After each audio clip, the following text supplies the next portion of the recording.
Hello everyone and welcome back to the Great Book of Grudges. My name is Nathan and we're here with Warhammer Age of Sigmar Stormground, a recently released game based in the Age of Sigmar universe, which has been having a lot of people curious. We've not really seen much in the build up to its release, and this is going to be my first impressions video. As a little disclaimer here, I received this game for free, but it is no way affecting my thoughts and feelings towards this project. And I'll be very honest with you, my background with Age of Sigmar is limited at best when comparing it to Warhammer Fantasy or Warhammer 40,000, but as of recently I have been playing Age of Sigmar on the tabletop and reading the lore, so I'm coming here with a completely open mind, and I know a lot of my subscribers are mostly Warhammer Fantasy fans, so I advise that you think the same way too, as it's one of very few Age of Sigmar games, so let's just jump right in and see what we can find. There are 3 different campaigns for this game, one with the Stormcast Eternals, the main good guys for the Age of Sigmar universe,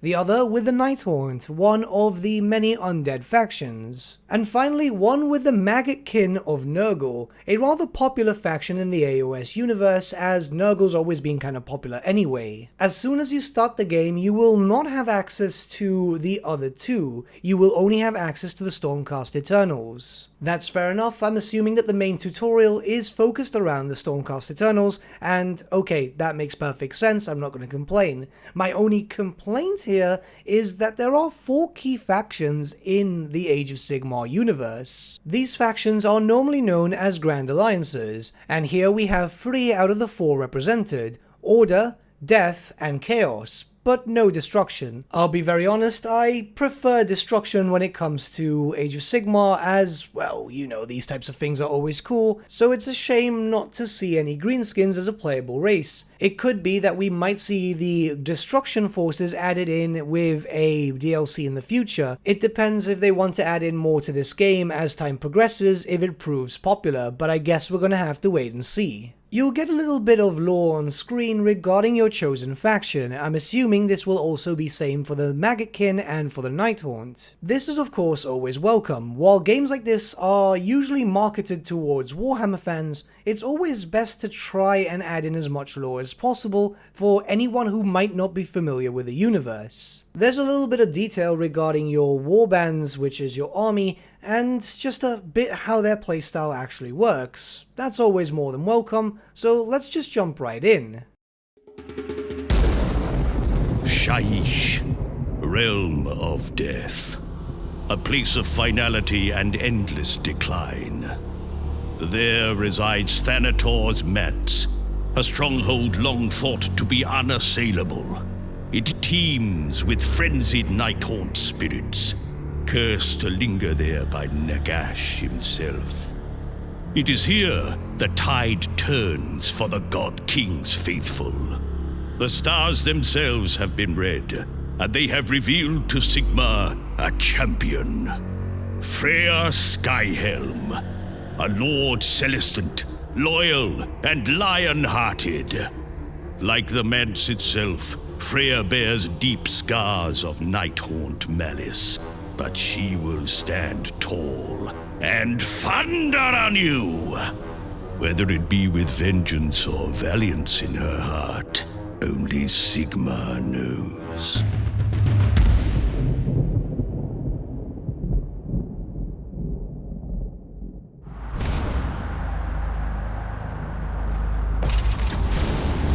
Turn back, traveler! The dead forgive no trespasses! Foul ghouls, tormentors of my dreams, I will have vengeance.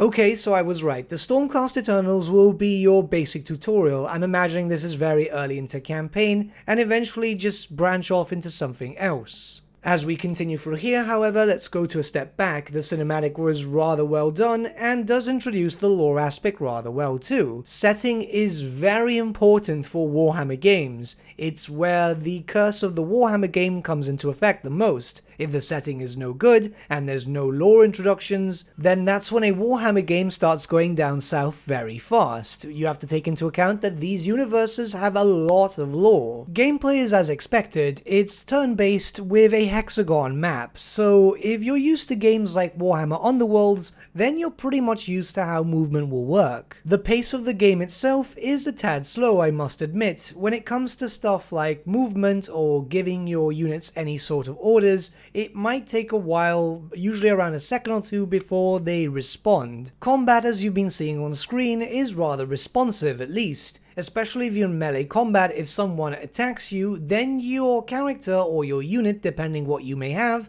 will attack back. It's great to see that happen, as that seems to be a logic that is lost in most turn-based games. You'll also have noticed that as you start killing stuff, you will get XP, so there is an element of leveling up systems. It's going to be quite interesting. We're going to have to check it out in detail as we progress further on. There's a lot of dialogue stops in the game, which does slow down the gameplay quite a bit. However, it gives you some lore within the reason why your character's there, what exactly is her goal, and what are the goals of your enemy. It keeps everything in a very thematic sense, and yeah, that's pretty good for a Warhammer game at least. Missions in your campaign are known as encounters, and as you complete them, there are some chances at rewards. This is either units or items that you can acquire from the game itself. There are a decent number of collectibles as far as I've seen throughout the game, and they offer a wide variety of different information. But first, let's look towards the units.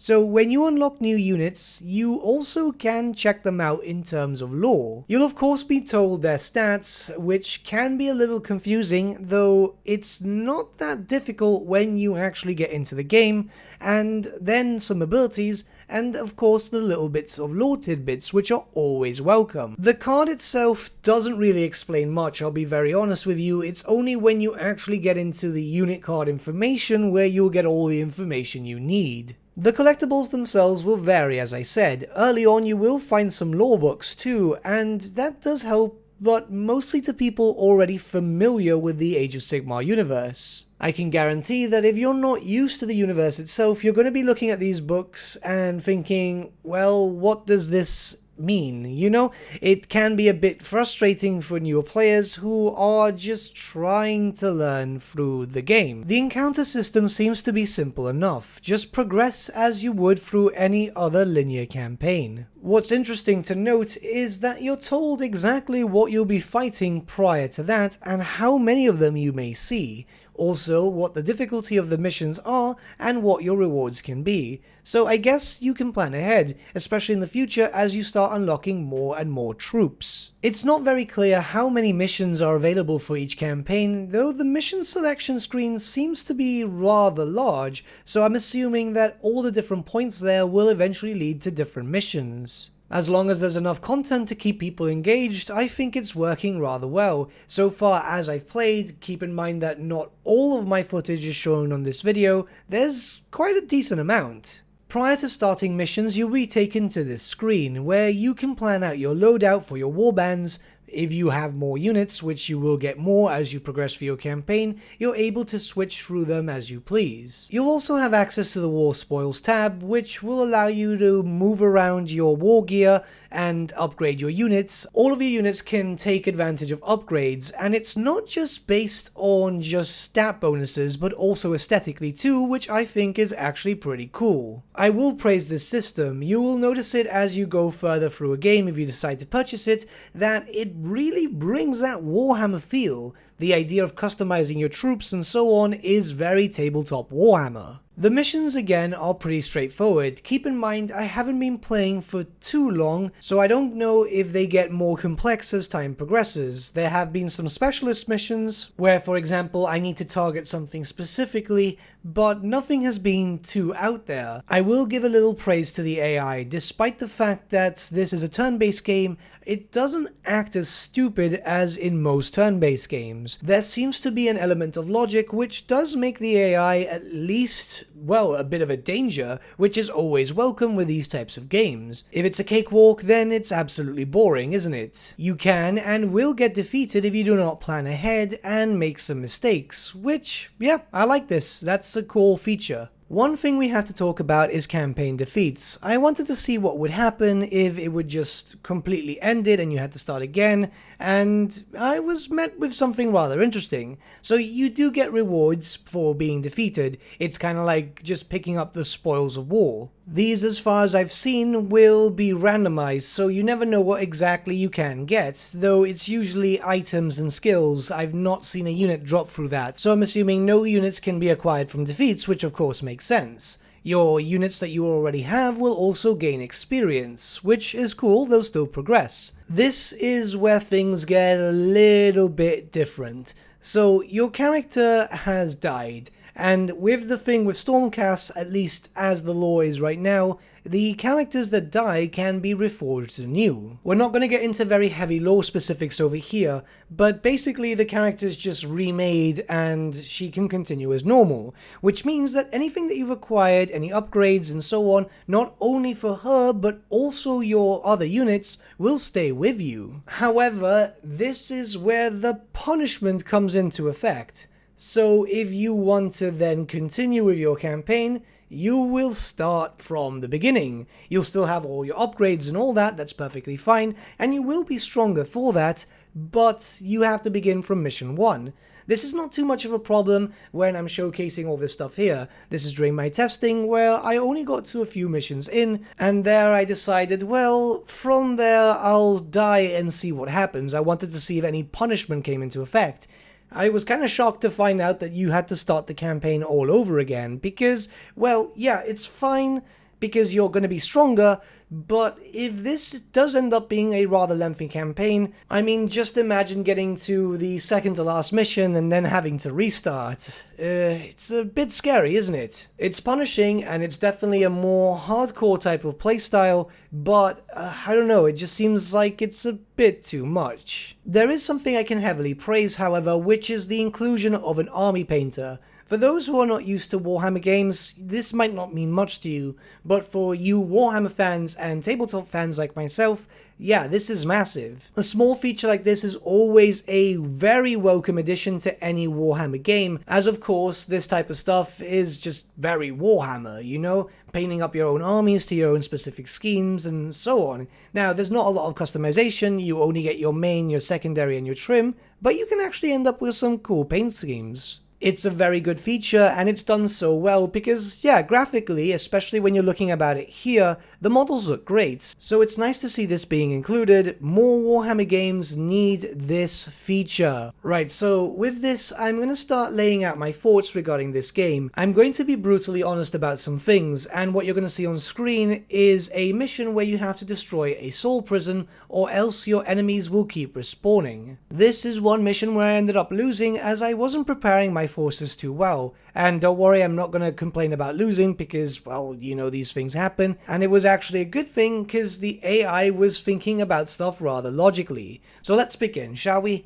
I've had a few hours in the game, and I've mostly played as the Stormcast Eternals. It makes sense to me that the Stormcasts are the first campaign that you'll have to play. They are the figureheads for Warhammer Age of Sigmar, of course, and you don't have to play through it all to unlock the Maggotkin or the Nighthaunt. However, it is very important to note that it does warn you that when you've unlocked them, should you decide to start the campaign with the other two, any of the two, you will lose your progress with the Stormcasts. I didn't test that out myself, but I'm assuming what that means is you'll keep anything in terms of items that you've acquired and so on, but you'll have to start off from mission 1 again. If that is the case, then that works out really well. I'm still playing through my Stormcast campaign, so I don't want to jump onto the others just yet. We will likely get more videos on this game should you guys be more interested in it. But so far, you know, like I said, the game is kind of slow-paced in terms of movement. Combat feels great, however, because, yeah, it's quite fluid. The fact that your melee troops will attack back if hit, or your enemies will hit you back if you hit them, that's great. Honestly, that is really, really good. I feel when it comes to stuff like special skills and so on, there's not too much importance placed on them, as it's kind of like you don't really need to use them. Some of them can be quite good, but then there's others which say, for example, you can just push an enemy back a hex. I don't see the actual use for that. Aesthetically, the game looks phenomenal. It's very Age of Sigmar, it's very Warhammer, and yes, you're probably hearing me say very Warhammer a lot, but yeah, it's a very important thing to note when covering a Warhammer game. The standard has been met with aesthetic, that is very perfectly clear. I will be honest, I feel that we're getting a lot of turn-based games in the Warhammer setting, but it's all through multiple studios, so you can't really blame this studio for that. The game is rather punishing when you lose and having to go back to the beginning of the campaign itself,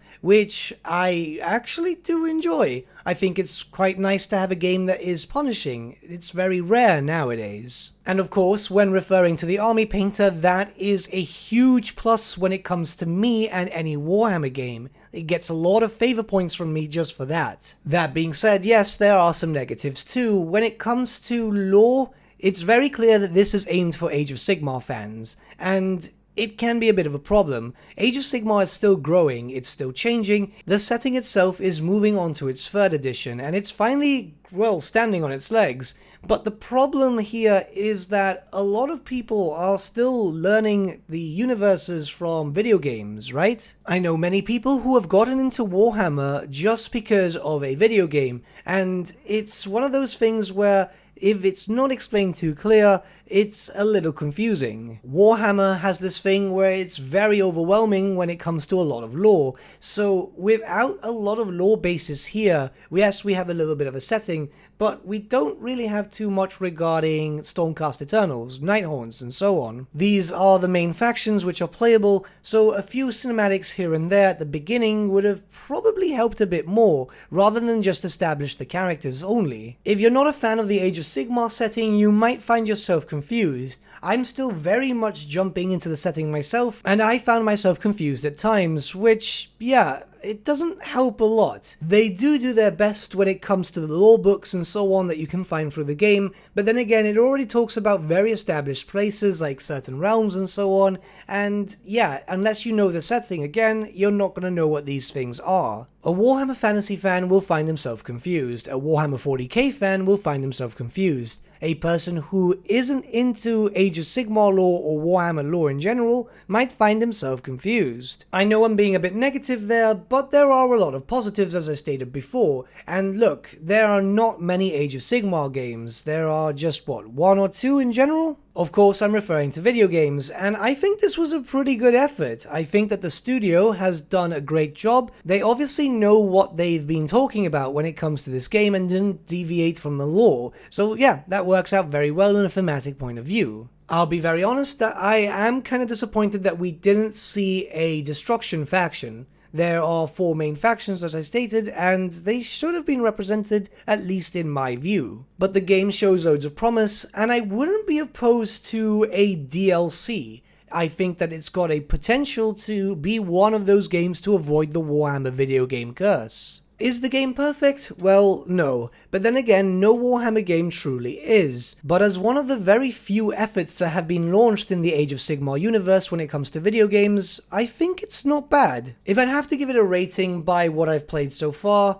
maybe around a 7 out of 10, I think that's pretty fair. 7.5 I'd say more or less, because it is pretty good, the voice acting is great, it can get a little cringy at times, but then again, this is Warhammer, cringe and Warhammer go together hand in hand. If you're looking at this video to try and see if you want to purchase the game or not, I'd say it's worth the effort. Honestly, I really do. So far, I've enjoyed what I've seen, and it shows a lot of promise. I hope that this continues throughout the other campaigns. I'd say I'm fairly confident that I'd be willing to at least stream this game or make a few more videos, because, yeah, I'm actually enjoying it. If DLC is planned for the future, where they will be introducing more campaigns and more factions, that would make the game a lot more enjoyable, I'd say, as right now we have Nurgle, Nighthorn and Stormcast. it's not really representative of all the various different races and factions in Age of Sigmar. I guess we'll have to wait until the future and see. I've not spoken to the devs directly, though I would like to after playing this for a while. And as a final note, if you do want to purchase this game, I do have a special link now with Games Planet. I've got an EU agreement with them